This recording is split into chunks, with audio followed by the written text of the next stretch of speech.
Doing it. You ready? Don't touch Thomas.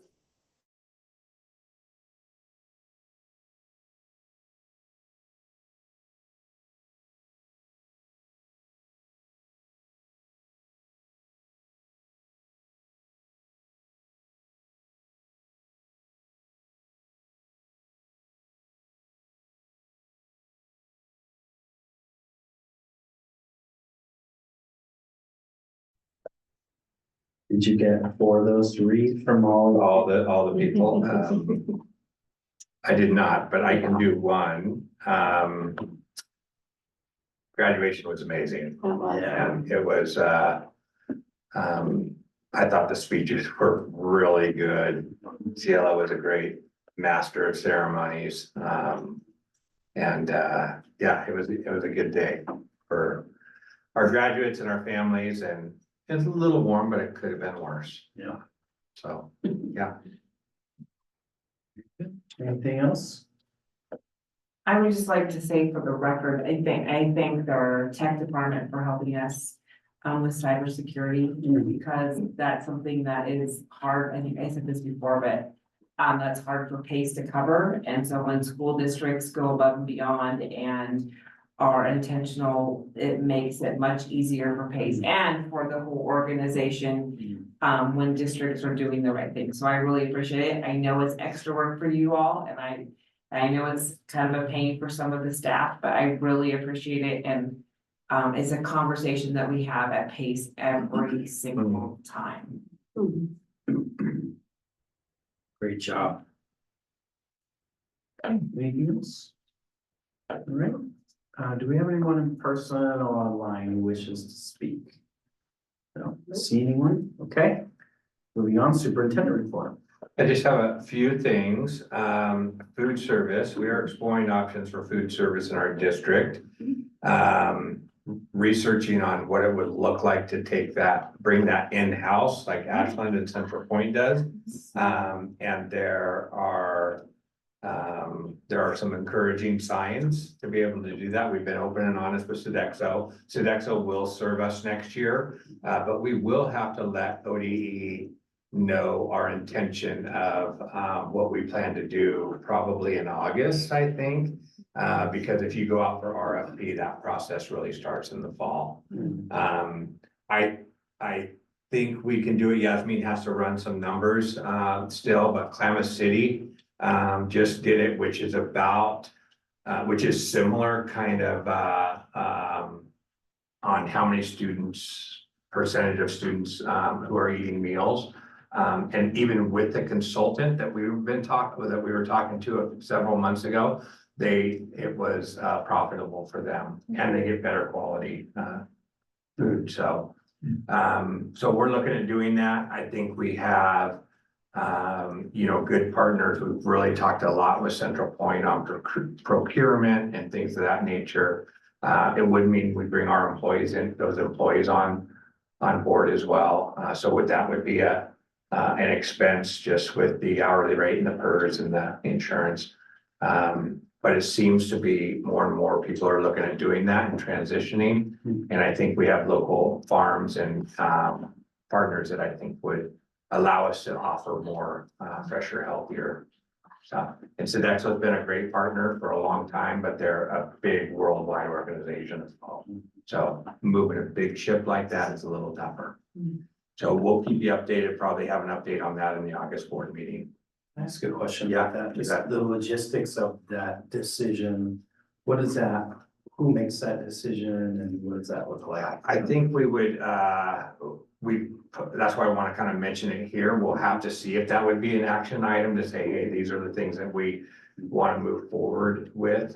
Whether that's a staff or a board decision, we'll have to get clarity on that. Okay. But in talking about it here, I think we could potentially have, if that is the case, we could have some information in August.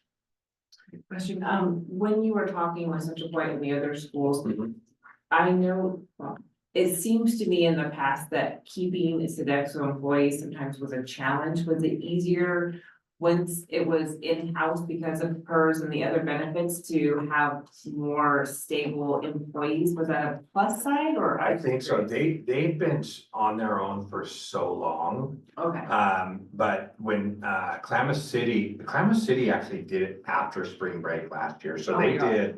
They let them know January 1 and said, hey, April 1st, we're doing our own.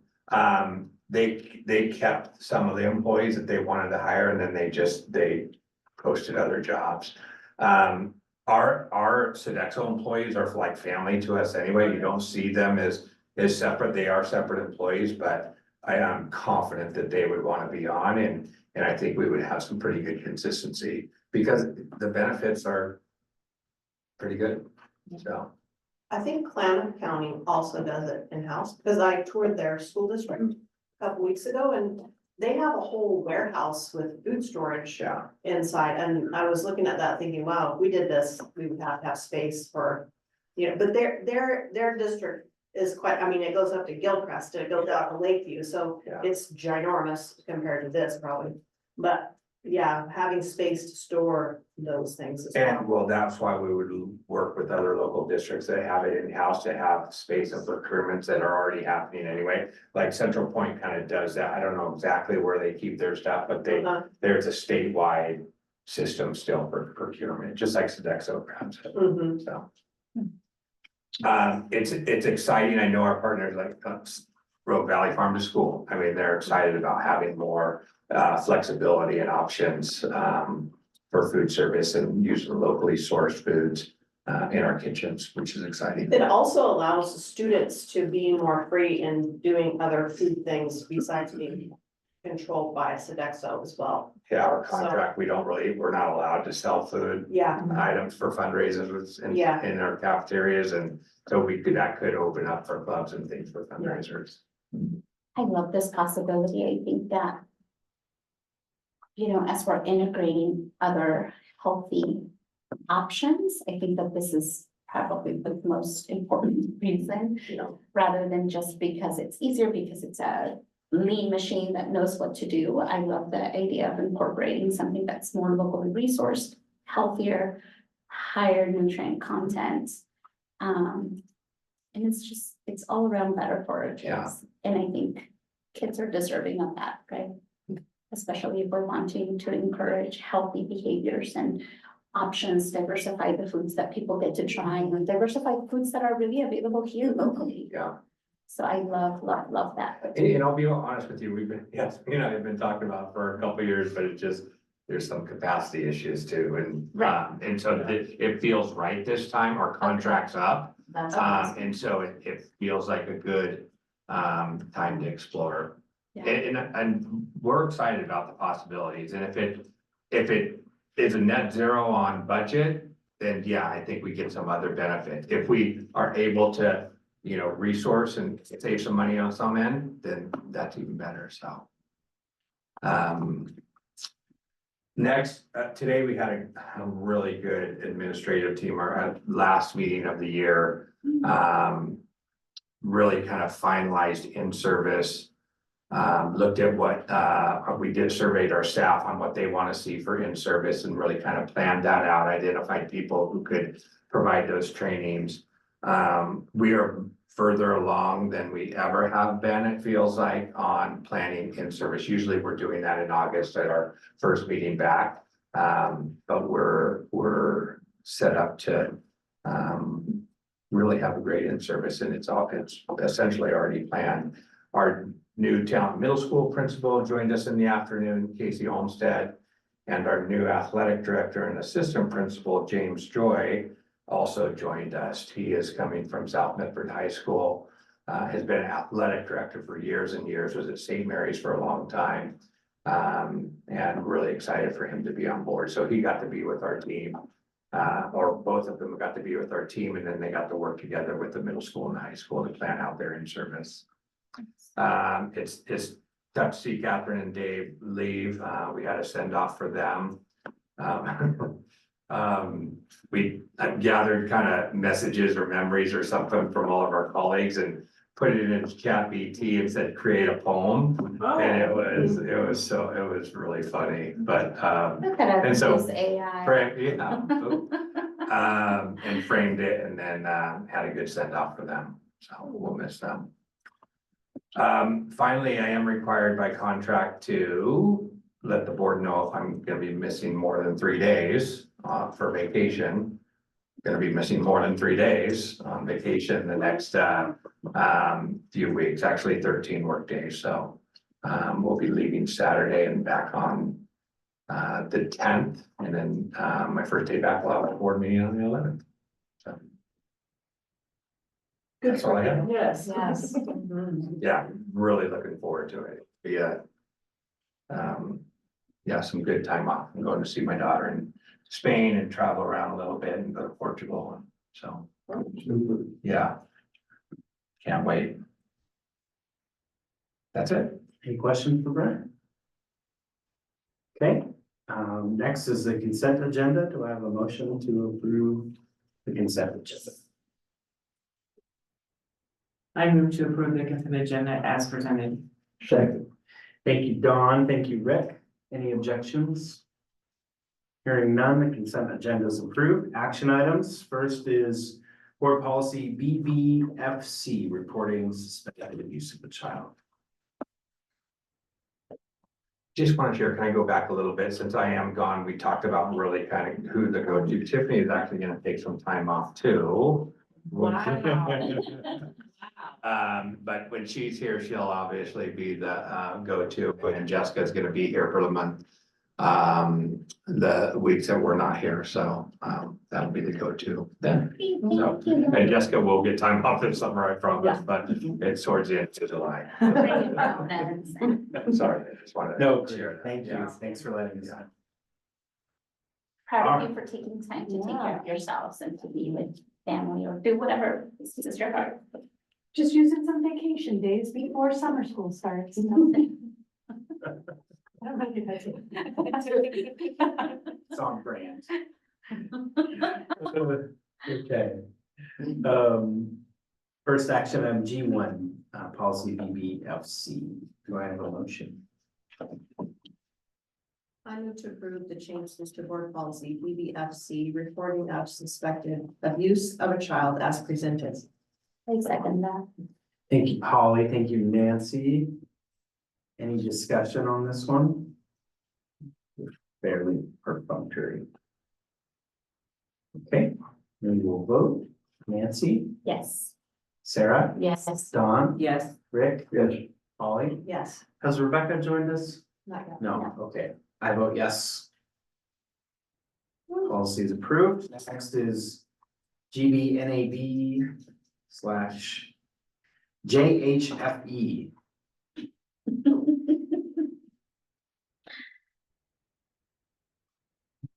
Do I have a motion? I move to approve changes to board policy GBNAB JHFE, suspected abuse of a child reporting requirements as presented. I second.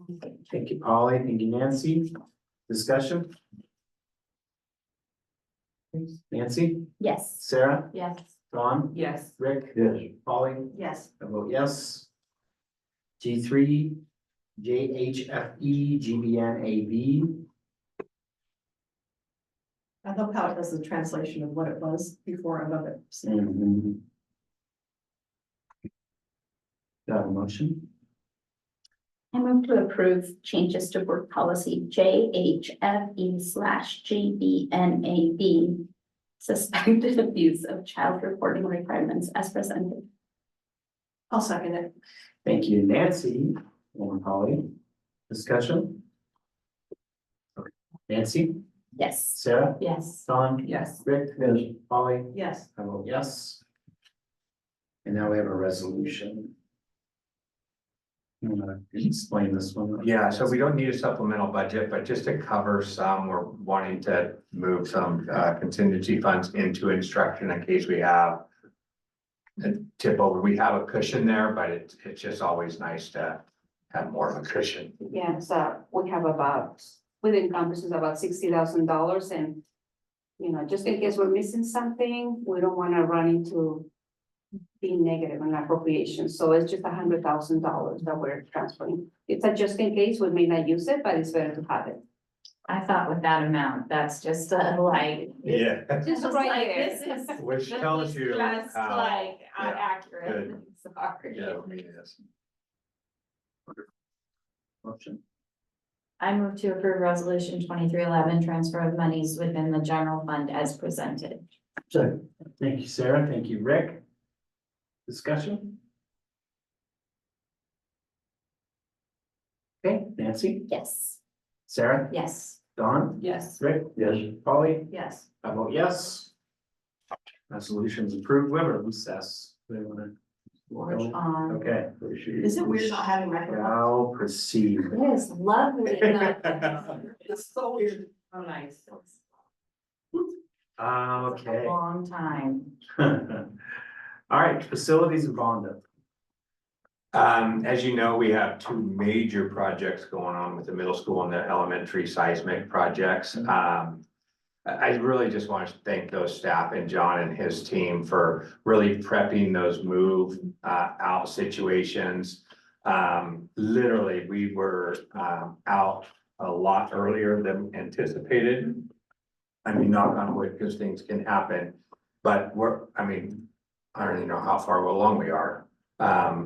Less than a week in, and we're already almost a week ahead, so. Wow. Which is really nice when we end up having to move back in. Now, will we run into some complications? Maybe, but it's just, we're going really good. And then we have a number of crew members on former PHS pirates too, a lot of them on the paint crew.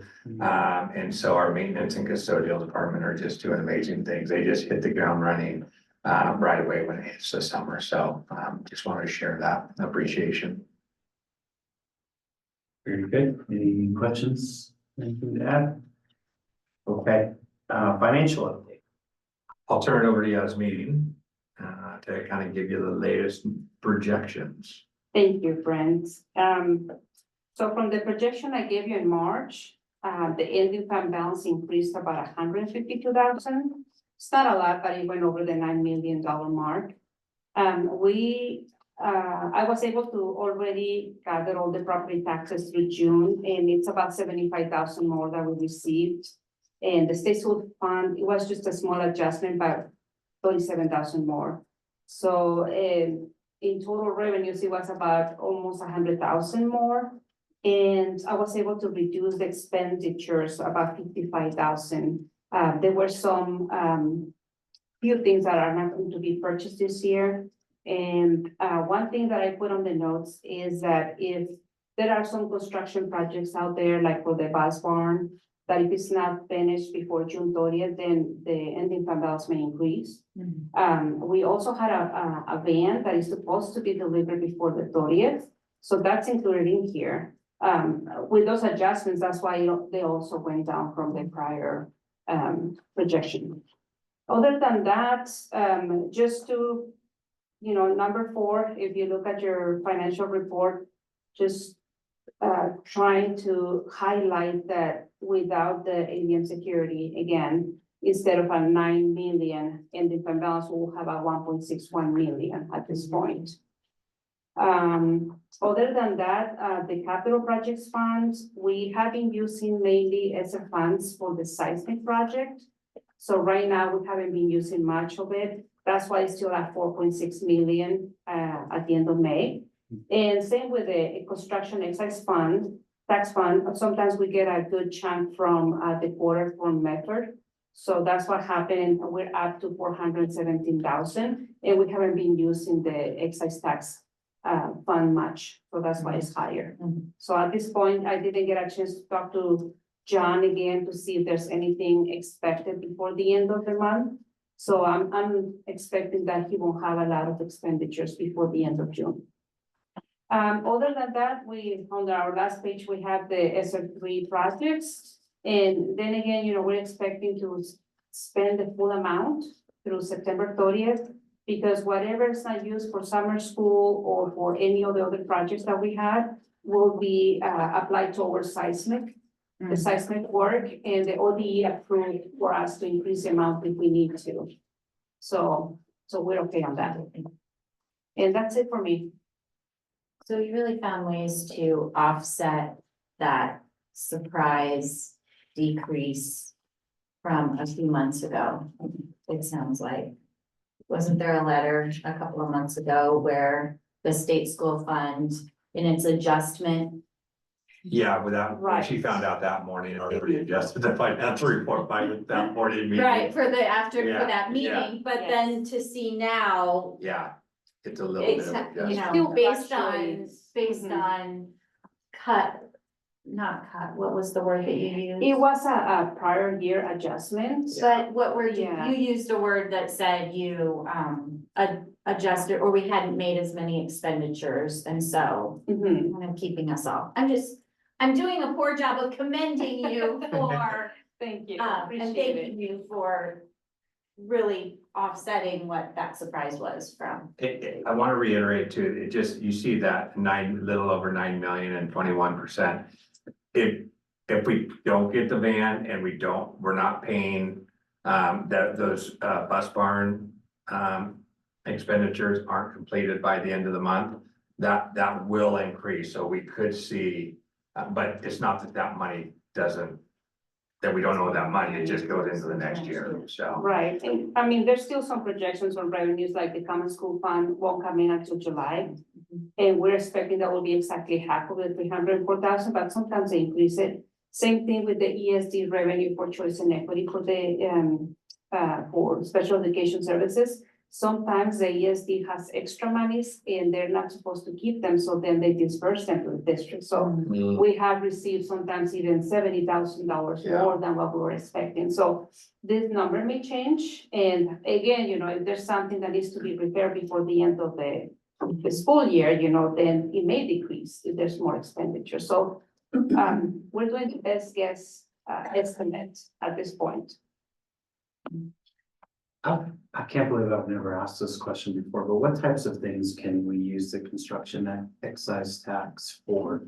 Anything that has to do with improvements, equipment, even buying custodial equipment. Okay. There's no restriction with exception of it cannot be used for regular maintenance. Oh, okay, so I was curious about. Yeah, unfortunately, we cannot do that, but yeah, anything else, if we're replacing flooring, or adding another classroom or changing walls or anything like that, it can go towards that fund. Okay, makes sense, thank you. I think we've used a lot of probably the flooring, that's the majority of that construction excise tax. And the good thing is the bond, we haven't need to use it, because anytime the flooring needs replaced on a bond project, we charge it to the bond. That's why we're $400,000, we built that up, which will be nice when bond stuff is gone, Yeah. so, Right, great. yeah. Are there guidelines for how much ending fund balance we should really be keeping as a district? I know that there's a minimum that they like to see have, is Yeah. there some Board point policy at where? 8%, and actually there was a bill. Was it this legislative session, that I think it was, I can't remember who, that they wanted to cap ending fund balance at 10%. Which did not go very far, because especially this year, and for us, like, we need to save all we can for after next year, so. But that where there was a bill to Okay. do that, Yeah. but I mean, 8%'s a pretty good number. Right, but what did you, 21%, is that what I heard? Right Yeah. now, that is showing, but you know, then again, excuse me, we didn't have the ADM security Mhm. grant monies, Oh. you know, that would be at 3.9% Mhm. of total revenues to carry us forward to next year, which we know we have salary increases, Mhm. everything goes up, so then you always have to be careful of looking at this. Yeah, it's 21%, but we are fortunate enough that we have that grant. Mhm. Once it's gone, then we really need to look at our total as a district. If we don't have an increase in enrollment again, then we probably have to do a lot more cuts. And Dawn and I have talked about this, but I I think one of the things too, that looking at these funding cliffs has really helped us look longer than one biennium at a time. And so many districts in the state are really in trouble Mhm. because one biennium at a time, we had known that this was coming, so someone's pointed it out, but, just really appreciate that long-term picture and also that, there isn't, legislation that prevents us from really Doing that, yeah. looking to the best for families. I can appreciate needing to, that the taxpayers in Oregon want to make sure that what goes to schools is being spent for students, but in the economic climate, really making sure that we can continue those programs. I think this has to do with financial and facilities and bond. I think we'll get Joe, once we have our kind of bond completion with the town elementary and town middle school. I think we do whether it's an article or share, kind of really get something that basically says what you voted on and what our community got. And so, because there's a lot of even localized, local sourced, companies, so, wanted to share that. I was just thinking about that when you were mentioning a couple things, so. Michael, Yes, sir. I have something on this issue of financial update. I really appreciate the reports we get and, but I would welcome the good old fashioned balance sheet, statement of activity and cash flows. Maybe on a quarterly basis or something like that, but just for consideration, I would welcome that. Sure. Sure, we can work on that. We can definitely, run a report from the system. It may not have all the adjustments that we do through the audit, that will, affect the statement of net position at the end, because of the FERS, the OPEB, and all the other accruals that we have to do at the end of the year, but it will have at least our cash balances in a format that it has the regular format of a financial statement. Yeah, we can definitely do that. That'd be great. That's just something you can run from the system. Yes, Okay. yes, I can just compose it the way I want it, and, I can do a balance sheet and a statement of net position.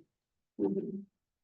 Would you like to see that at our next meeting on July 11th? As Oh. long as it's not. I don't want to put pressure on anybody to, Well, it'd be great, but. It'd be more like, because Yasmin's taking some time off too, which is much needed, so, Maybe um, August and, August, or first. what was our next time we were gonna do a financial report?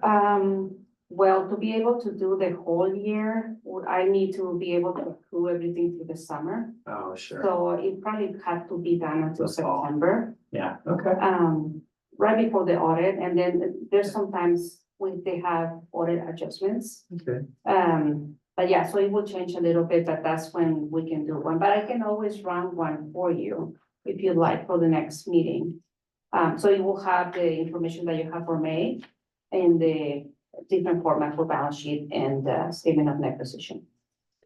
Maybe you can run it and then this is what we can see and then we can say, hey, is this what, does this meet the need? So if it's easy enough to print it off, then we can do that. Yes, Yeah. definitely. Sounds good. Thank you. Thank you.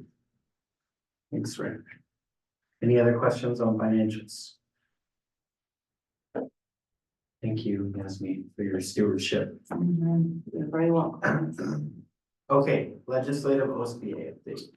So I don't have much legislative, but for OSBA had our our meeting in June, and we both basically talked about budgeting, finance, and then the Coraggio group. So the Coraggio group is a group that's helped us do surveys to kind of figure out how we can change our services to help districts better.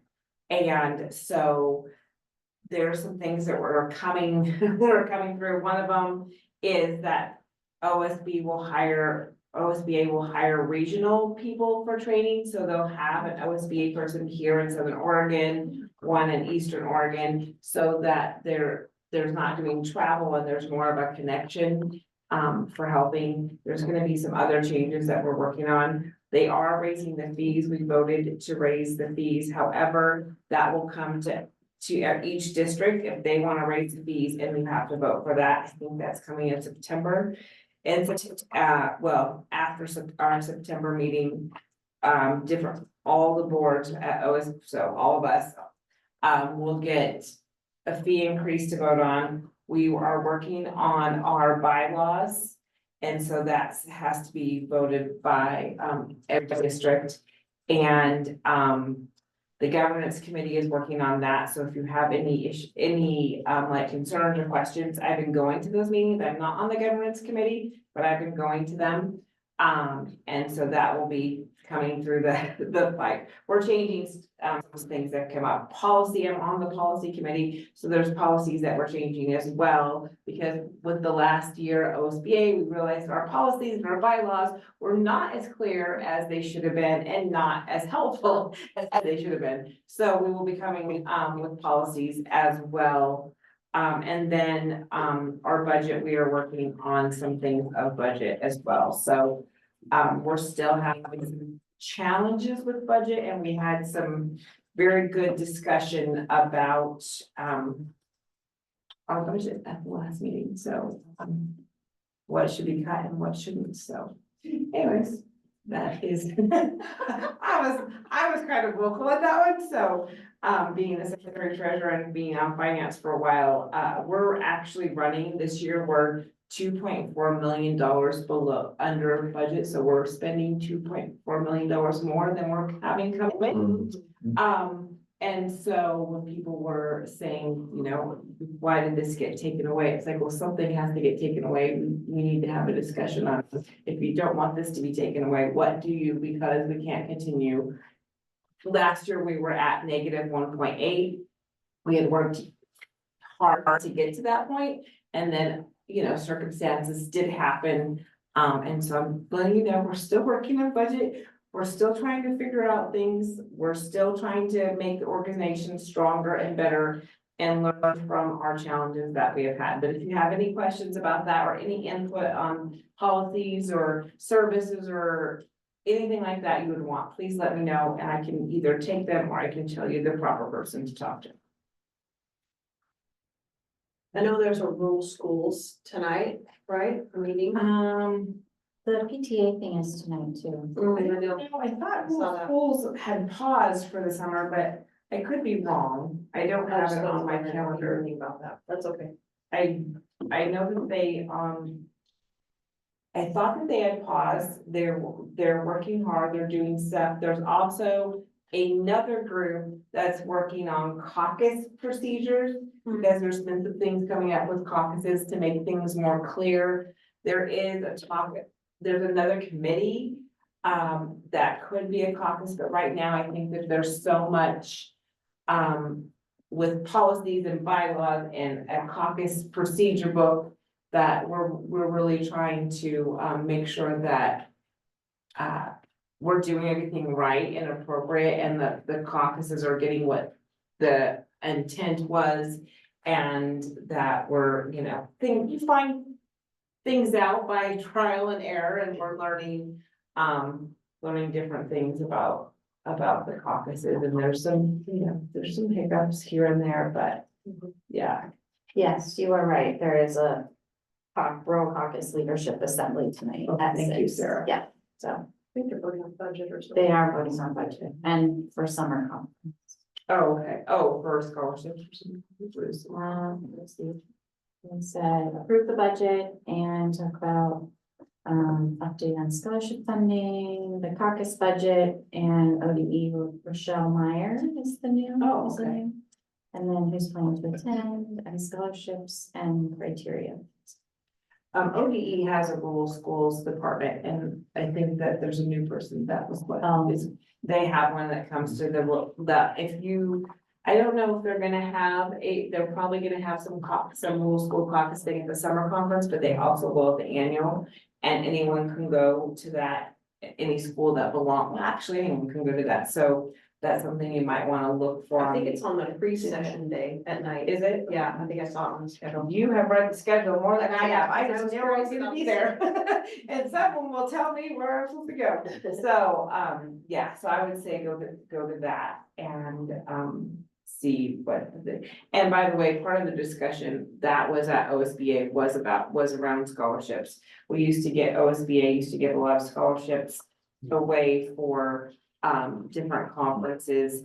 And they've cut down, they also used to pay for the board of directors more than they are currently now. And so there was discussion about that, you know, cutting down the scholarships. But travel has gotten more expensive, conferences are getting more expensive, hotels are getting more expensive. And then when you're at a deficit, like what? Yeah, so I basically put it out, I said, if this is not what you want, please, as the secretary treasurer, come to me and tell me what you would like to replace it with, because I'm open, but we gotta figure things out, and When's the last time they've increased dues? 25 years ago. It seems like that's, I mean, So they're increasing dues, they've done it. And like some of the smaller schools, like, not us, but some of the really smaller schools, their dues were $400, which seems kind of high for a smaller school, but if you call and talk to a lawyer for 1 hour at Yeah. OSBA, and then the other benefits of policy, after that, you are now, it's all free basically, because if you call the lawyer, not an OSBA for an hour or so, you would be paying even more. So the benefits of the price that some of the districts were paying for really outweighed of the value that they were getting. I still think the value that they're getting is gonna be more than what they're paying, oh yeah. but you know, we gotta start somewhere, so. What did we pay? I don't know what we pay. I think it was around $1,000, but I don't know, I'm guessing. It's not that much. I don't know. We have to look it up. Yeah. we'll have to do it. It's not a lot. It's, Yeah. yeah, it's not. It's like 4 digits, I think. Oh. I'm pretty sure.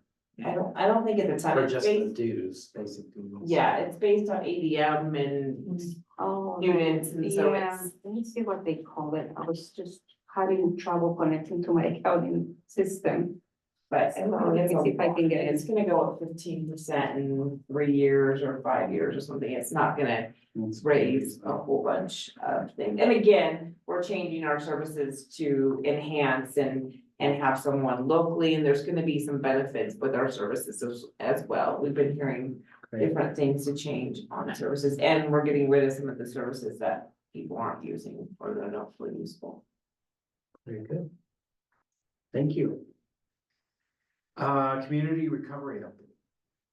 You have anything? Only thing I had is that we had talked possibly about having the municipalities kind of come and share, maybe at the work tech, the retreat in July 25th, I think, and just give an update. I know Phoenix wanted to share, they shared some actually documentation with us on some recovery. And I think they would love to and so I'll reach out to Talent and Phoenix and see where we are and see if they want to kind of share a quick update on how that's going. So. That'd be interesting. Okay, that's it. Thank you. Next we have safety update, and I do see that Rebecca has joined us. Yeah. Okay, Yeah, I'd like to lead off, but, yeah, go ahead. Rebecca. You can lead off, and then if Rebecca has something to add, she Okay. can do so. I'm gonna start by giving you a saying that Al-Anon says. And Al-Anon is a recovery group of the AA, the family of the AA. And it is, say what you mean what you say, don't say what you mean. Okay, with that said, this is what I have to say. I've requested conversations on 2 occasions and from the board. And I haven't received any conversation. One was on the no guns on campus issue that I brought up a long time ago. And the second one was a safe zone solution. I'm glad we didn't go that way with with the outfit we talked to, but, it's still a good concept, but, what I was looking for was conversation. And so I'm left with nothing, and I was like, okay, we proposed a couple of things, and they just died. And, so maybe they're just not important, I don't know. But anyway, I just wanted to get that off my chest. And,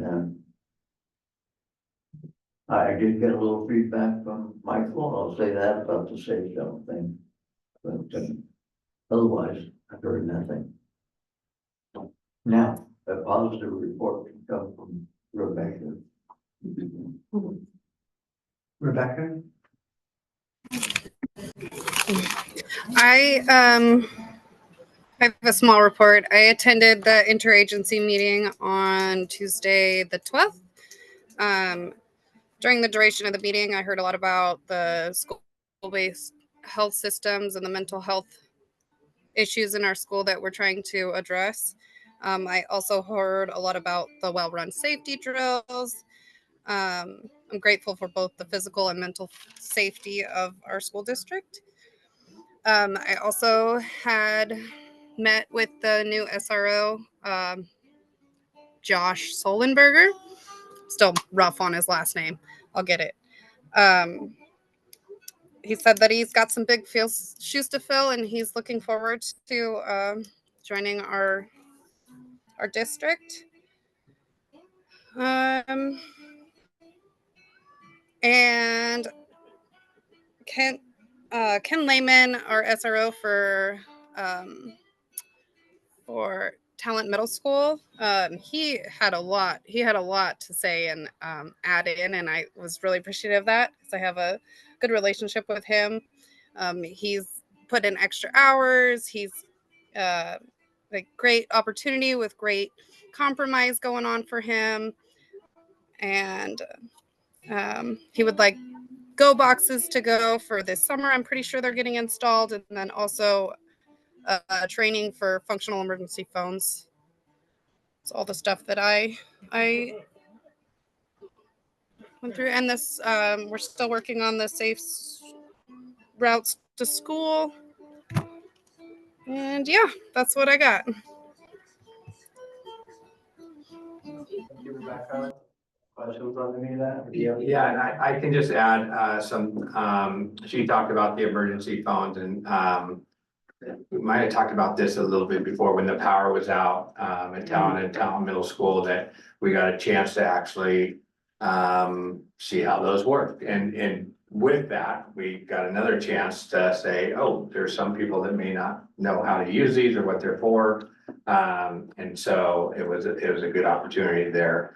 They're really functional, they're battery powered. So if we do need to do a reunification, they actually can be transported to those sites as well. And Rebecca mentioned a safe routes to school.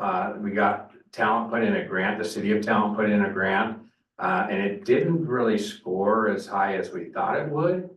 So we're really looking at the criteria and trying to see if we can up that score to see if we can make some amendments to do that. Really appreciate the work of the safety committee. We worked with our ad team today about really transitioning to fully to the I Love You Guys foundation kind of format with common language. And so we will be doing our drills a little bit differently, and then really kind of setting out to plan for reunification. And do a drill probably next March with that. Not as high level as Medford did last June, but really get things more realistic when we train in that regard. And the SROs are amazing when it comes to that. So yeah, that's all I had to add. Thank you. I just have some questions, Rick. we had a discussion on March 7th specifically about safe zone, so. I'm just wondering, what is it that you asked for that you didn't get after that? Because I can't recall. I don't, I'm not tracking with what you just said. Of course, safety is important. So what is it that you did not get after that? Can I interject for just a second? I feel like what Rick is going off of is that there's these issues and these things that he's brought before. Once, like, so safe zone solution didn't happen, it just kind of stopped, I feel like, as far as like conversation wise, if I'm right on that, Rick.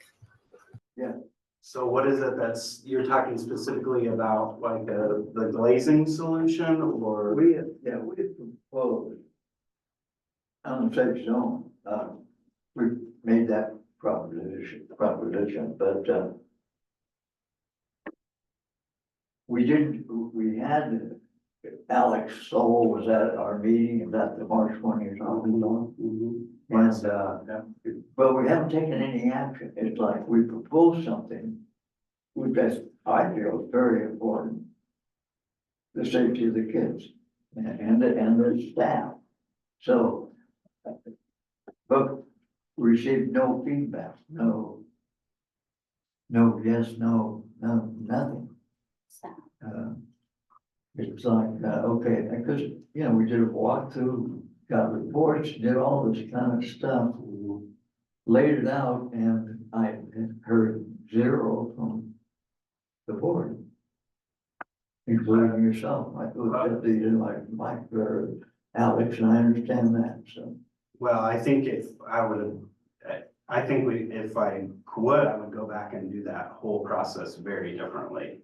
We wouldn't have gone through such a specific channel with a specific organization and might have looked at, if we're interested in talking about safety, I think we need to look at it more holistically than going down a specific path with a specific organization. And I'm happy to have that conversation, but I'm getting it now from you. yeah, and I thought, I mean, there was an opportunity for everyone to speak and on March 7th as well. I mean, I shared what I shared and I shared what I shared, but that was it. yeah, and I'm not aware, Rick, that you've asked for another time on the agenda. If I am, I apologize for missing that, but to me, it seems like we had a discussion in March and there's no intention to let anything die, especially when it comes to safety. I do believe Brent spoke with some vendors on some. Yeah, and I've shared that with the board about looking into that, and that's a high likelihood of happening this summer. So the glazing on the vegetables and stuff like that, so. Which is, Did you know that? is a less than a $25,000 venture on a mid-grade options. I remember. Okay. I think, if I interrupt you. Go ahead. I think for me personally, what I heard and what I felt like is that we look at it holistically, like you said, but we have actionable items, or we're talking about what those things are that we're doing on an ongoing basis to have our schools be safer. And, you know, not just one particular thing, but now we're doing this, and maybe it's an item like this every month or every other month that we talk about, this is what we've done. You know, some things we're not gonna be able to talk about, right? But we actually have a plan, and that's what I would hope was coming out of that whole situation that we had, that we have these actionable things that are gonna be in the future, that are making our schools more safe. You know, we're being more deliberate about it, I guess. Yeah, and that's fair, but I'm not aware of an official request to do anything like Yeah, that. But, yeah. That I have ignored or that Brent has ignored, so I had mentioned it once to you, okay, what mentioned what? oh. You said the question, sorry. What are we talking about specifically? that it be on the agenda. And the last time I asked for it, it is now on the agenda. Okay. You're talking about safety committee? Yeah. Item on the agenda, okay. Yeah. Okay, yeah, I apologize if I missed a request for that previously. But, I think in it's this, like, but here was a plan, safe zone, okay. If that's not it, yeah. what can we do? I mean, that is, Well, and I think in the future, we need to be more thoughtful about who's doing what, and if we want to explore a specific safety avenue, then the board needs to have a discussion about that. We need to direct the superintendent to, I feel like that whole thing got way down a path with just 2 board members.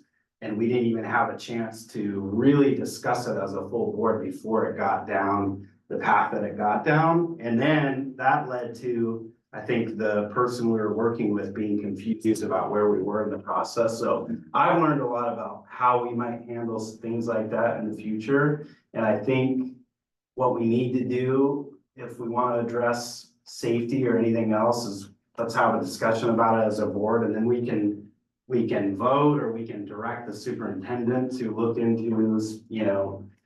And I think sort of fly at a little bit higher level, because I think some of what happened, I'm not saying it's anybody's fault, but I think I can understand why someone might be confused about, you know, what is actually a directive from the board as a whole versus, you know, part of the board going down a path. but if I interrupt, it was a committee. Yeah, but we never discussed as a board, you know, having a proposal drawn up by any sort of organization or anything like that, so. And I don't, But you're limiting the committee's function. well, I think it's more I think it's what is a directive from the board versus, I mean, committees. We report to the board. Yeah, but I don't think it's committees' roles to solicit proposals from organizations for financial purchases without that being discussed and approved by the whole board. Now, I feel we're reporting. Yeah, Reporting. And the other one, which besides that was the gun, no guns on campus. mhm. I brought that up and nothing happened. I mean, that was like 2 years ago, Rick. I mean, I don't recall that coming up in the last, so. I don't recall when it was. Yeah, if I missed something, I mean, we deal with so many issues. It wasn't intentional to drop any balls or anything like that. So, Anyway, I just wanted to get it off my chest and thank you for listening. yeah, of course. Well, And I don't want to step on anybody's toes. no, it's not about that.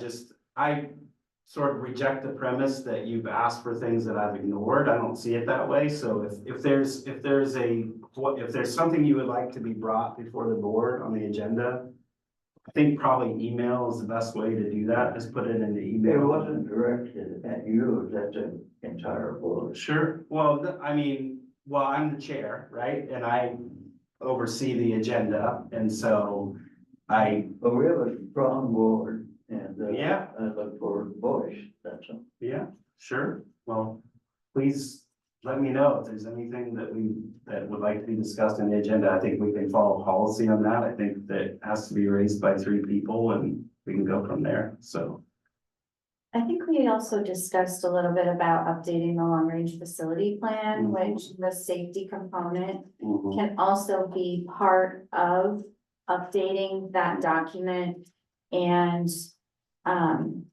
to really look at being strategic in how we, as a district, implement a safety plan so that we're not doing this outside of this and really having an overarching plan. So and I think we talked about updating the long-range facility plan to include that. And so I don't know what a next step in potentially adding something to that process or where we are and really looking at as we come to the end of what bond funding looks like and moving ahead with the Culver Road project. So, now that the properties in the urban growth boundary. So I would like to present, updating that document. Potentially encompassing some different, safety implements, and then looking towards, well, that's a nuts and bolts, but, anyway, just wanna reiterate, maybe incorporating safety into an updated long-range Yeah, facility. and I don't know if I've you said that mentioned it to the once. board about those grants that are coming up this year you can apply for those I think they're $25,000 or something for long-range facility planning. And John's prepared to do that this year, which will be essentially done with our bond projects, and we can certainly incorporate whatever the board feels necessary in that planning. Certainly, it would be the topic for the work session in August, the long range facilities and safety can be a component of that for sure. Don? I was gonna add, when we're talking about safety, also the program I sent, I think I had an email with the federal government, and I think starting basic where it's free and they're tied to grants. And it was very holistic, and I like the fact that it talked about, and I think having another set of eyes walk through, I appreciate that we already had the walkthrough and had one set of eyes, but I think having another set of eyes, and I think that no offense to the people that had walked before, but there's a little bit more, they've done a little bit more data, I believe, and they look at it through disability. Not only can a person actually evacuate, but if there's a student that loud noises, how do you accommodate for different students that would have different challenges during an emergency? I think that the holistic way of doing it. So I think, in my opinion, I like to have a conversation of starting that way because it's free and it's backed with grants where they can say, well, you can apply for this grant, this grant, this grant, and this grant to help those challenges. But then we can also see if we want to have other people come in and give us different, the board can decide if we're like, hey, we want to do this and we want a proposal. But I would recommend the first step would be since they have someone in Oregon that does it for free, that is backed by, they've done tons and tons of research. They've talked to students, they've talked to professionals, they've talked to first responders, and so that's just my thing. I think that would be a good discussion to have so that we can build on that.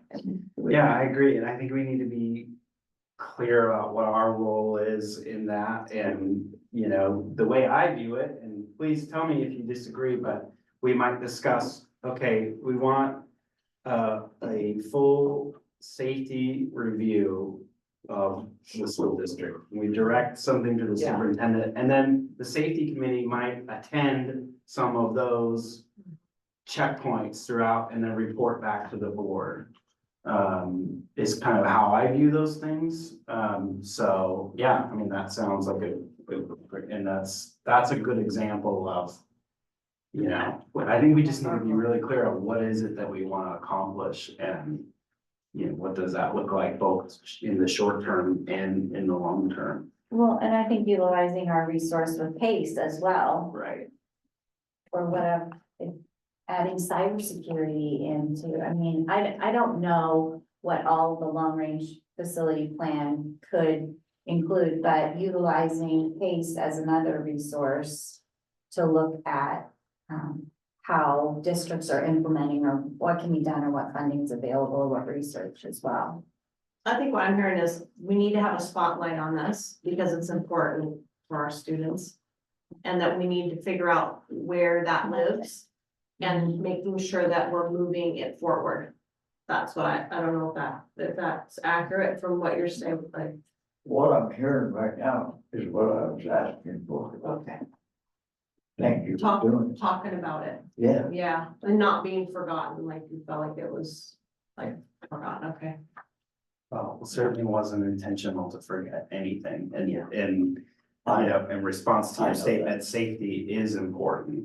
It's important to me, and I know it's important to everybody, so, absolutely.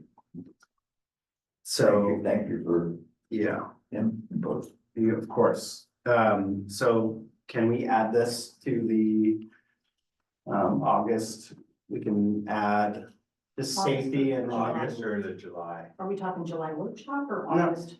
the August workshop. July is an organizational meeting, right? We're And just- then we do have a retreat. We have the retreat. Oh, at the end of July. Yeah. Yeah, okay, yeah, so the July 25th. Is that the one you wanted added to? Yeah, Okay. that's a retreat, correct? Which we may need to discuss the timing and that, because I'm just looking at her agenda items on that. That's gonna be a 2-day meeting. We're gonna be here for- Just a suggestion. we might We're gonna have to talk stick about. to the time limits that for each agenda starts. item, and I wanna say that probably Rick will not be here on the 25th. And I might not be as well. Oh, Oh, okay, you know, more than two. That's. well, we might have to look Yeah. at that then. We might Yeah. have to, can you add, re-looking at the July meeting to the July 11th meeting? Yeah. Put it on the July 11th Yeah. agenda? Okay. Yes. Absolutely. Thank you. I would like for everyone to be able to be there, Yeah. so. I got a funeral to go to on July 10th, Okay.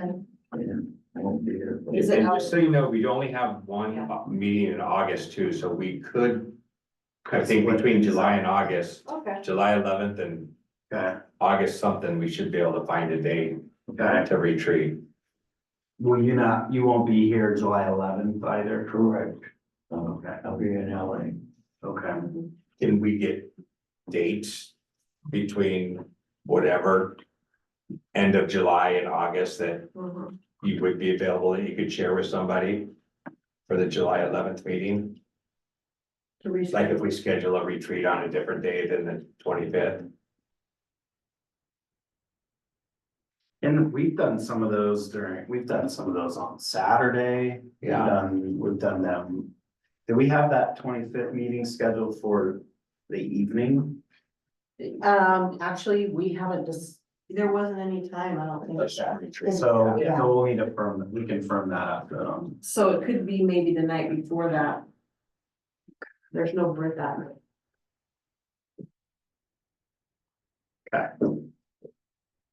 Well, and if we do that, then we have to make sure everyone else's calendar is not gonna get a turn, because it's becoming busy and, yeah, right. No. And I know August for me, is quite busy. Would it help even before July 11th if we put some dates out, just at whatever poll? Yeah. And Denise put some dates out that'll work, and then, so July 11th, we're not having a conversation of what, everybody look at their calendar, Exactly. maybe we can do that. You're talking about a second meeting in August, then. So, Or a different day in July, other than the 25th. What's it scheduled for now? What's the August meeting scheduled for? I think it's the 11th or something. The 15th? 15th. 15th.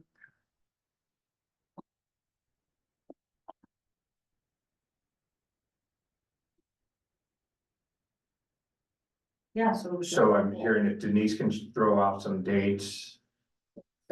Try to get 4 dates, maybe 5 dates. And if one sticks, then we can talk about that on the 11th, or Denise can say, hey, tentatively hold this date for now, and then we'll confirm on the 11th. Mhm. And we are talking about replacing the 25th, right? Yeah. Oh, replacing the July 25th meeting or? Yeah. Or Or just determining a time or determining a time. Is it because there's an evening commitment on the 25th? So if we did the meeting earlier in the day? Possibly, I don't know. Potentially. Doctors are also Different looking on. people have jobs. Yeah. No, Yeah, I know, that'd be great. But in the past, we've done some of the retreat meetings during the day. Yeah. That's something we have done before, so. I think it was a Saturday Yeah, we did a Saturday one. where John has, impacted. yeah, That's Okay. I think Rebecca's got weekends. Yeah. Okay, so we'll put discussion of summer meetings on the July 11th.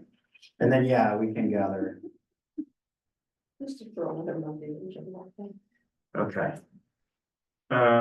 Anything else? Safety? Okay. All right, next is SRO agreements for TMS. And PHS, do we want to group these together?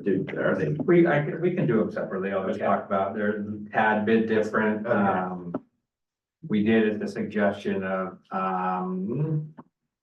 from last year, we did add, when it talks about Talent Middle School, to add Talent Elementary because Sergeant Lehman is, that's what his role in and what he does. It's a little bit different on compensation. It's up to $75,000 for the City of Talent. And I will be honest with you, they exceeded that this year. And we're up to 75,000, so whatever above and beyond that will have to be at their expense. How do we pay that out, that 75 grand? They bill monthly, I believe, or monthly, yeah. They send time sheets and invoices. Yeah. And, well, we pay out of the SIA grant and the Title IV grants. That's how we're paying for the TMS SRO. And for the high school, it's out of general fund and we pay half the cost. And so we're looking at, it did run over, and so Chief Snook and I are looking at, so what evening events did Sergeant Lehman attend? Does he have to attend everyone? Can we have just normal patrol come on evening to stop by and not necessarily have that SRO expense because stay as close as we can to that. So go ahead. Go ahead. Oh, well, I've read through both Mhm. agreements and I noticed talent covers Talent Middle School and Talent Elementary, whereas Phoenix is just a high school. Yeah, and we could actually make that adjustment as well. Or it's one account. Before their board Yeah. already. That'll be an adjustment for, yeah, we should have caught that because we did it with Talent Elementary, but it went through the council already. It went last night on one of theirs, actually I have it in their side, We'll definitely make a note of that and do the and then tomorrow night it's on the other, so. I imagine they could bring something, if there was a change in the agreement, they could bring it back. It to would their have to council. wait until the next. if it's important to the point, that's what they do anyway. Right. But it would be nice to reflect that. And we did that with Talent, and we should have done that with Phoenix. And so the Phoenix one, like Yasmin said, we split the cost in half. Yeah. With them, so it's, It's unlimited then. say again. There can be more than 75. Yeah, but it's typically a lot less. Okay. So. And it'll probably be a lot less anyway now with Officer Schellenberger because. We've been paying, I think. Sergeant Hole's. Price, so. And that's kind of why I talked to Chief Snook too. That's why Sergeant Lehman is more expensive. And so if they're gonna place that person there, we shouldn't have to. If it gets pushed to 80, 90,000, that's not. So that's why we protect that. I will tell you, there may be a time where we can't with Title IV, with SIA, that we can't do that. We might have to propose a half and half where it's, $30,000, $40,000. And if the City of Talent can't do that, then we'll just have to go to halftime or whatever. So, I let the chief know that as well, and we'll have those discussions early next year on that. But I'm really happy to see both agreements. Absolutely, yeah. And it's such a great partnership, as you know, I mean, for a long time, and it took a long time. This is the first year I think we've had a full-time SRO in Talent, which has made a huge difference. So I don't want to lose that, but we can't continue to be the sole responsibility of that. So is Talent not willing to fund The overage of 75,000 for additional events, is that really the cap? They are funding it. I mean, I wouldn't say they're not willing to it, but I think we can really pinpoint and say, do we really need people at this event? It's gonna be more have our dollar go a lot farther, our dollar and the city's dollar. So when we had a presentation, was it last year? I can't remember. They were sitting here Mhm. in this room, yeah. Yeah, in this room, and one of the questions that I had, for them was, what sort of training are these SROs receiving? And one of the trainings that, you know, I had mentioned was implicit bias training, mental health training, trauma-informed training, suicide prevention, working with interpreters, if that may be. We know, I mean, the data explicitly tells us, it's very clear that Black and brown youth get higher rates of expulsion or get in trouble. The punitive behavior is much heavier in our BIPOC youth. And I know it isn't explained or there isn't anything around training, but we know that like training around mental health is really important. A lot of the issues are explicitly related to mental health or substance use disorders. We know that LGBTQ plus youth are needing special assistance. We know, I mean, you just talked about children that might experience some sort of developmental or physical disability might need different sort of training. And for us not to have something that's explicitly written here, I think that we do a disservice to set them up for failure rather than setting them up for success.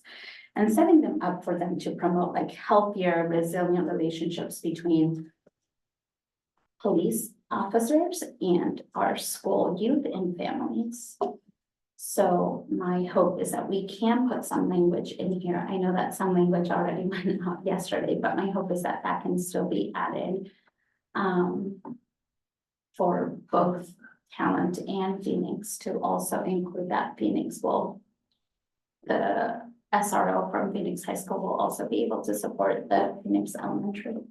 And we certainly can do that. And I mean, this is a board's contract with the city, so we'll take any suggestions on what would. I would strongly suggest that, especially, I mean, we see the data, we say we want to do, we want to improve these relationships. I think it just sets us up for both students and our police department for greater success, just for people to be more aware of how our own biases impact or play into the way in which we do the work that we do.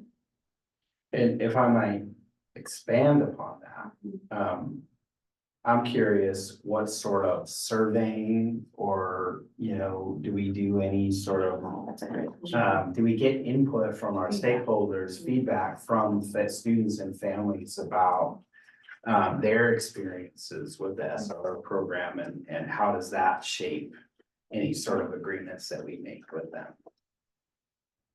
That's how we pay for it out of SIA is because of health and safety and some, you know, some things that we have had, you know. But there's also the catch-22 of that too, is some communities aren't comfortable with law enforcement being in the hallways, so that's a balance that we have to weigh.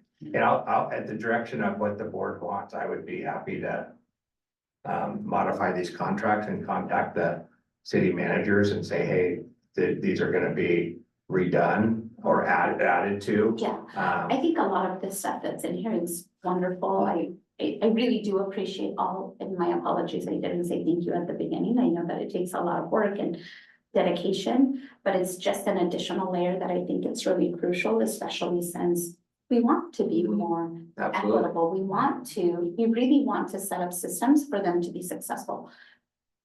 Obviously, there will be learning opportunities for both of us. It's not a perfect system by no means, but I really do think that we do have an opportunity to really be supportive of our law enforcement while also be really supportive and set up people to be successful. I have two questions. Well, one is the process. So it goes, I know in the past, it's always gone to the boards, this councils first and then us.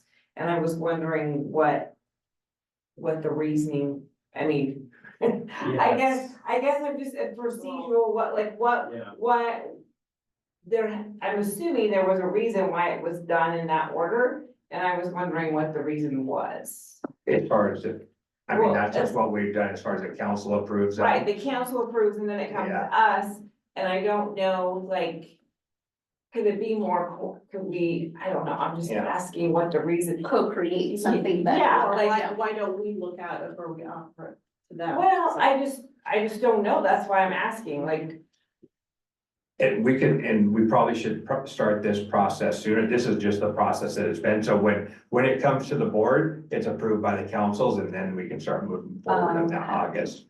Mm, So that's what's been successful in the past, but if we want the board to approve it first and then the council to have this same conversation in their session, then we can do that.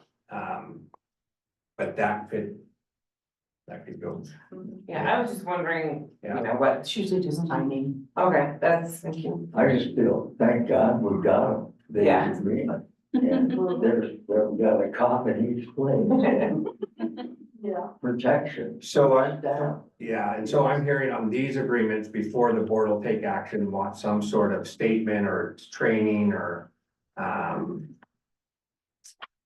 and some options with that, or should we have them include what their trainings are already, or? Are they? Because we. Yeah. We build this already. Yeah. Okay. I'm like, because I've asked before. Like when I've talked to law enforcement, and I'm not saying these particular, like I've talked to different law enforcement and I've asked about implicit bias trainings and people are looking at me like I'm talking a foreign language. I've talked about trauma-informed trainings and it's almost, I get that response. I'm not implying that they haven't taken that.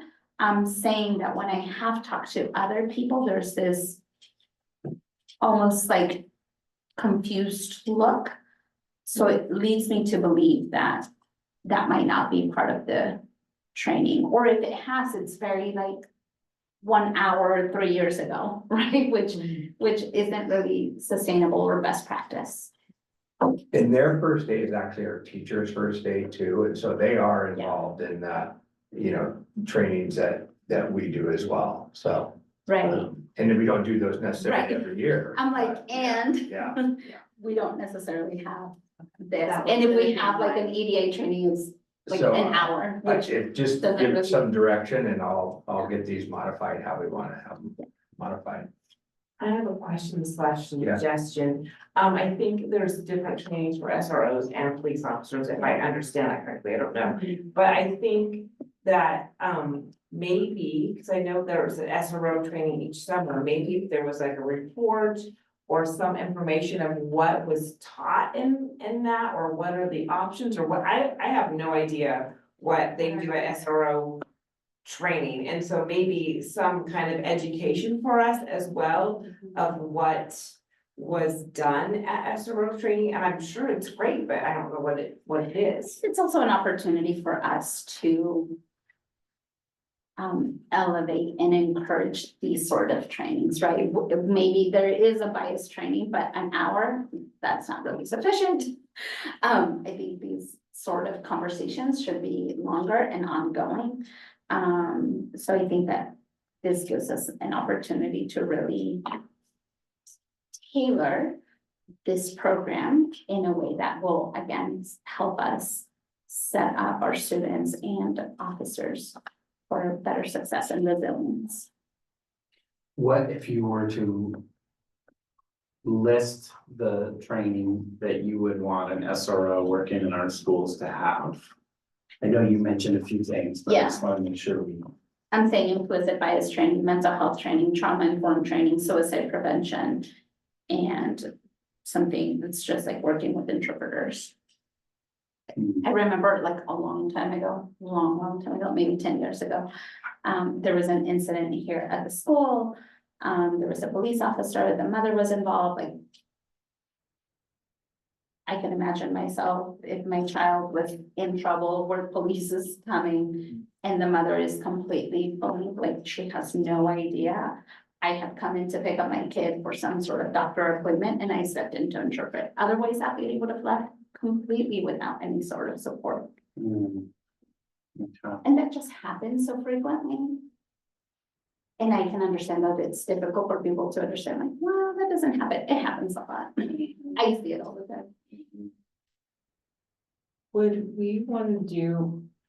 My fear is that, as Nancy pointed out, you go to like, oh, I don't know how SRO training is, but I know like OSBA, it's like an hour workshop or an hour and a half. And that's a check mark, and sometimes at those conferences, they're regurgitated every year, and so sometimes you check out or whatever and say, oh yeah, I've had that, so. I don't know if there's more an in-depth, I don't know, I'm just bringing that out there, like more in-depth. I don't know, training or report or something, because just because you say, you know, I I went to this. went to this, I could be totally checked out and on my phone. I don't think the SROs are, but I know it sometimes in board meetings, you know, you hear the same thing every year. That sometimes you just, it's not, yeah, it's not as helpful as our. So my, I guess is, what are they getting in? Can we supplement other stuff, or maybe the SRO training in Oregon? If it's the same thing each time, to maybe pay a little bit more and do every other year. I mean, I think there's a lot of options around. And again, that's kind of why I would like a report of what it is, so I have a better understanding. You know, yesterday there was, and I'm really grateful for Kelly. On record, I'm really grateful for the work that Kelly Soder had put together to bring a training around mitigating gender and racial bias training. And it was like an all day from 8:30 to 3. And a lot of the conversations about that were actually specifically around this, right? When you find themselves in not at their best self, you know, what sorts of supports are available to help move, protect, help keep a child safe. And it just really made me think about like, oh, it just felt really serendipitous to be in this training and then to thinking about this conversation for today. So I think that there is opportunities, right? When there's trainings that we bring, how do we offer that and just continue to add additional training options for the people that get to work within our systems?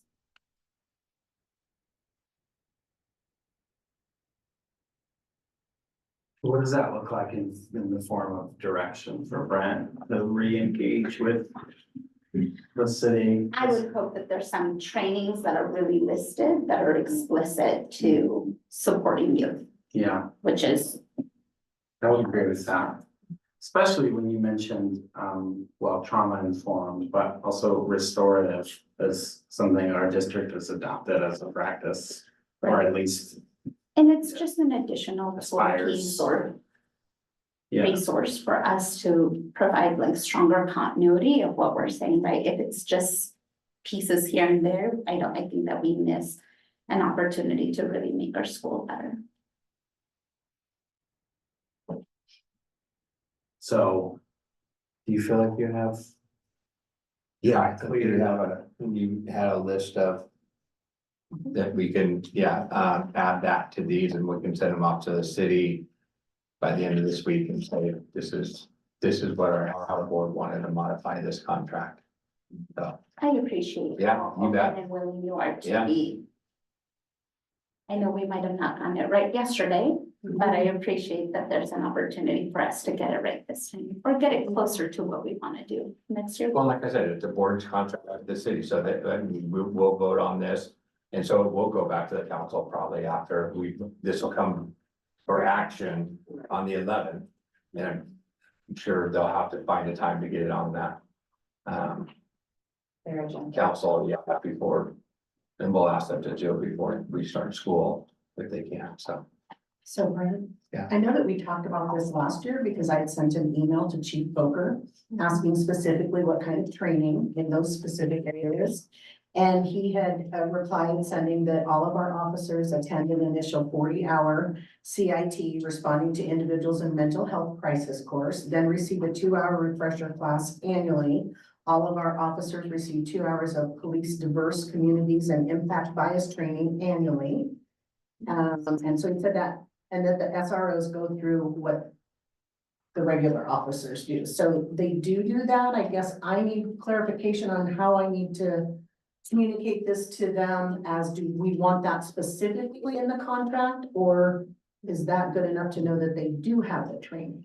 I just want to know what you. I think it's helpful that it's good to know that. And I think for accountability purposes, it might be really nice to have that on the contract, and then for there to be some sort of reporting of like what was learned this year. Right? It allows us to kind of follow that thread. They get it, great.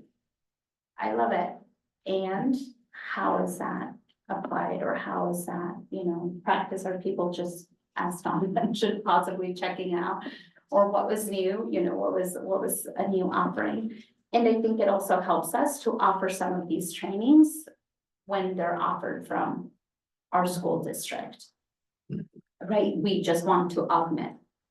Sometimes people say, well, I went to a bias training for 2 hours, and that helps no one. I think it's a great start, but it's not an end all be all. It's not a check mark, right? We want to have transformational sort of trainings, to have transformational systems that really improve the health and well-being of our schools, not just transactional. I went, I checked the box, I'm done. And not just our district, I think you just said that the community training that you attended Yeah. yesterday, so. Mhm. Yeah. While we're on the subject of fairness and equity,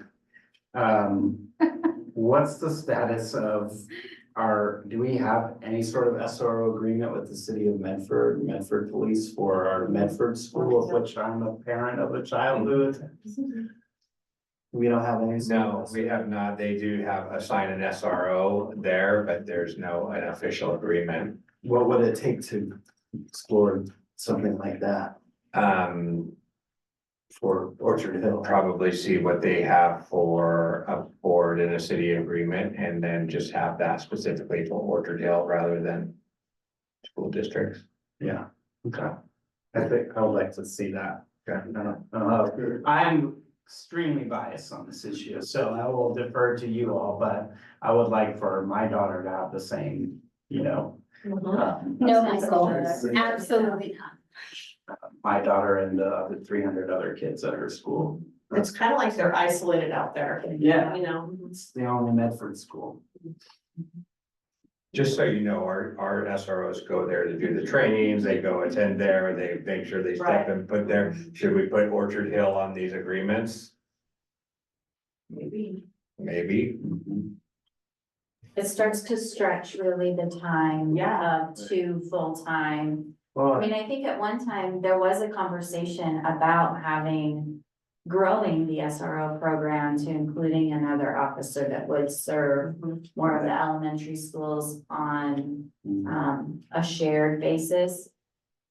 For lack of a better way. to And we can describe talk to it. municipalities, I mean, they're pretty territorial too, so it's like, I Right, mean, it's okay. like, Okay. and there are different budgets, just like you see in these contracts. What is the need? But what's that? What is the need like that, at Orchard Hill? Is there like? Sorry, my question. I'm thinking about like, would the need be from Medford? That's it, yeah, so Yeah, okay. Medford, and so SRO Ashworth, who's assigned, and they don't have an SRO for every school in Medford, but he's assigned Oakdale Middle School. Those middle schools kind of spread out the elementary responsibilities, and he has Hoover, Orchard Hill, Roosevelt, I think. There's IA too. And the Innovation Academy, yeah. So. I think when we do our drills though, it is essentially conducted by us with Medford PD support. And so they know, that's why I think I love you guys there at Bedford District is it, and I love you guys. We're really learning from them on their trainings and how to simulate a little more realistic training system. Yeah, it might be nice to have some, some sort of agreement in place. Even if it comes as an expense, I just think it's important for us to look at all of our schools as equal, of equal partnership and importance and safety and coverage and all the things. Would you like us to send something like this to them or get what their agreement is with their board first? Yeah, probably start there. Maybe just start exploring, what that would look like. It just always seems weird to me that we approve these agreements for 2 of our 3, or. Well, right, I mean, I think it started with the high school and moved to the middle school, and then because of location, scooped Sure. in the elementary school, and, Right. I don't know that it was intentional to. Oh, I'm not But saying no, it's intentional. and I know that you weren't, and I apologize for Yeah. that. And I think at one time we had talked about, well, we talked about school marshal program. I mean, we've had lots of conversations about how to incorporate Orchard Hill. And I think we've come up on this roadblock, unfortunately, each time of how does that work and is there availability and. And I think you remember, I mean, that there has been talk with Phoenix really incorporating a number of acres in the UGB. Is they're gonna add 4 or 5 officers over the next several years.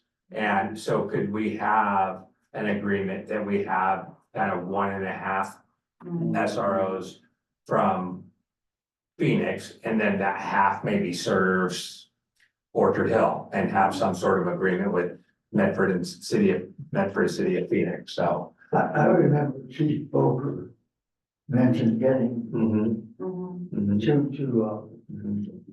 Cause I think the tax base with those UGB, which is pretty much happening, I think it was already approved.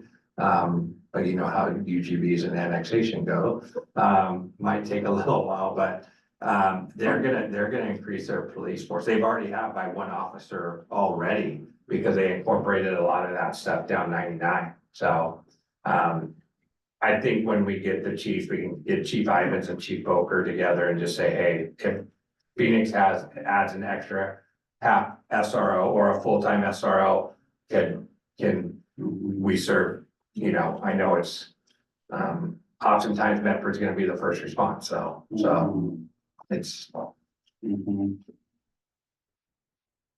By the way, I understand this is complex with the geography of our district and different jurisdictions and things like that, but I just think we need to look at it closer.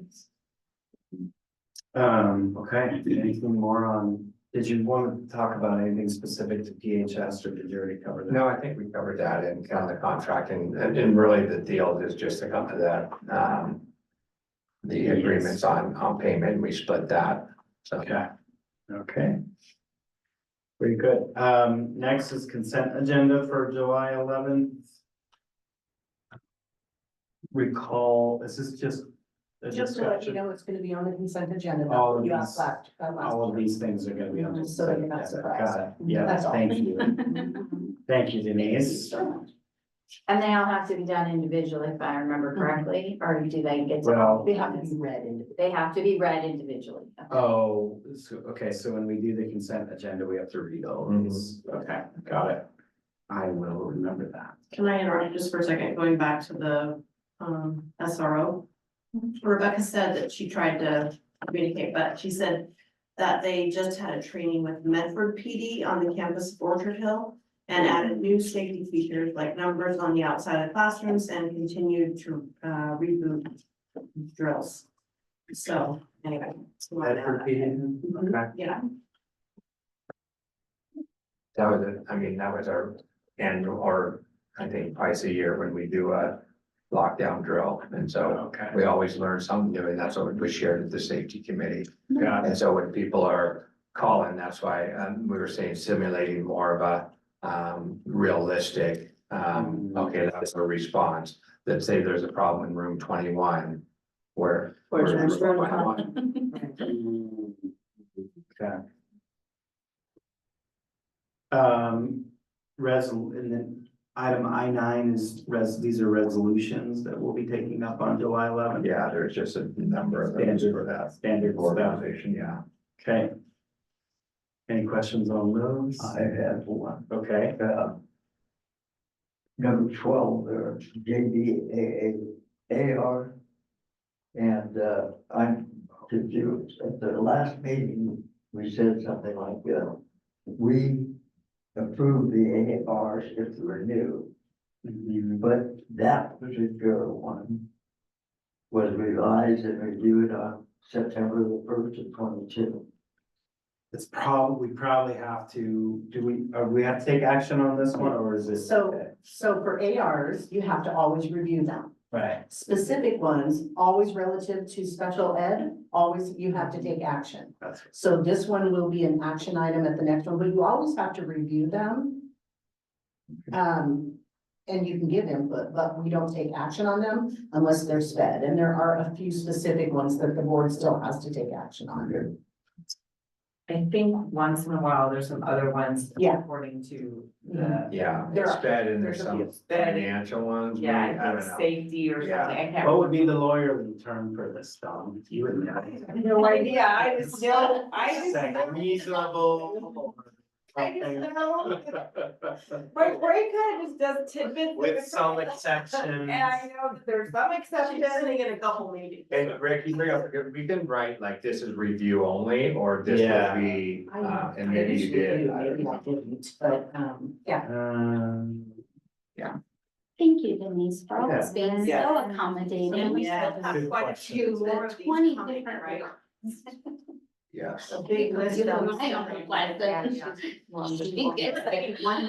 To just do all those and knock them out. Um, I would love that. That would, yeah, that's not how it works. yeah, we don't. No, there's quite a few left for August Believe me, still. There's a Denise lot left. gets these, I can guarantee you there's school boards that will be going through the last batch for many more months. Oh, So, yeah, so Denise gets us, she Oh, I plans know. them out pretty good. Thank but you. it makes her crazy, because you know there's a lot.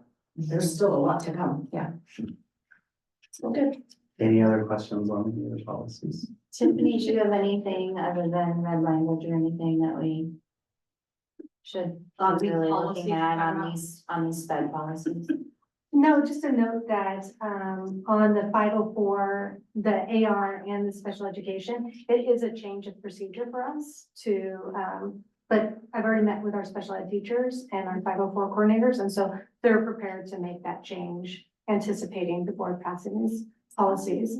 So, and they're good changes, like to invite everybody who works with the student to provide, input. So our one-on-one instructional aides, for example, making sure the school nurse is there if we're talking about medical protocols. So it's good. It's just, it'll be a procedure change. You probably won't hear about it, but it will impact a lot of people, and our aides might be a little bit of a cost to make sure we can pay people to stay after school, past their normal hours to attend IEP meetings and 504 meetings. Is this part of the Senate, is this part of the Senate bill, the abbreviated thing? No, that's also included, but we've already made those procedural changes. Okay. Yeah, and there was a cost associated with complying with Senate Bill 819. I'm looking at Yasmin because we figured it out, but, we have incurred costs because of that Senate Bill. Well, the good news is the state properly funds special education, so. Fully funded. Sorry. Which is. It's almost- I know, sorry, I was gonna be sensitive. We are engaging, we are going to be engaging in discussions with our lawmakers about how special education is underfunded. So, And this was part of, I think, part of the classified students, to include students, include workers who, are connected with special education instruction and assisting. Right, makes sense. And It does we've make- had instructional aides come, but now there will be a board policy for all of our instructional aides. We'll have some paperwork that they'll fill out a survey for the students they work with. Just like we do for teachers who can't attend IEP or 504 meetings, it'll be very similar. So we'll just include our classified staff with that as well. If they can't come to the meeting. Thank you. Okay, and finally, there's a draft agenda for the 7-11 meeting. And we will add discussion about summer board meetings to that agenda. Before that, we'll have a poll. Yes. Okay. We'll I love look at that. those when I'm at home options. and have the Well, and it'll probably have to be a poll with times too, not just Yes. Yeah. blanket. Yeah, I would think we should start with the dates that we've already approved. And then look at times for those dates and then maybe go from there. Well, isn't there only That one date meeting that that doesn't work. doesn't, isn't there only one meeting that doesn't have a time? The 25th. Yeah, So we don't need to really probably talk about Thank time. so I it's just wanted really, to clarify. yeah, thank you. So the 25th, we need to talk about the time. Or No, I don't potentially a think- different. Or, I don't think it's gonna work Or a because different date. They're they gonna can't be do on the it. evening and Yeah. some people work during the day. So, okay, so to scratch everything I just said. Are we done? And just so you know, I think you have these, this is obviously a great partner, this is a great event in September. so we plan on this, do we follow this first, or do we talk? I don't know, maybe I should ask. Why don't you just, we'll send this out in the future. Okay, I got it. Keep going, I learned a lot. Yeah. See you during the. Like, It's always very important. Yeah, we'll just. You know what?